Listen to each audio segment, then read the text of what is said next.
السلام عليكم عروري ودكتور أختر وإذا كلا هدليسا حنونك كوفيد-19 أما كورونا فيروس. هذا waxaynu weli ku jirnaa oo aynu ka hadlaynaa waxyaabaha uu qofku samayn karo inuu iska ilaaliyo xanuunkaas khatarta ah ee loo dhinto.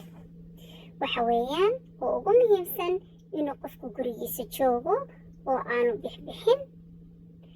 waxa muhiim oo kale inuu qofku biyo badan cabo.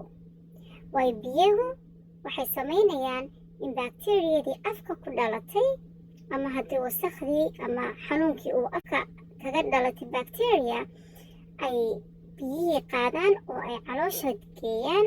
calooshiisa la dagaalamaysa markaa oo acidka ku jira ayaa bakteeriyadii baabiinaysa. laakiin haddii kale afkay ka bilaabataa cunaha ku xiga markaana sanbabada.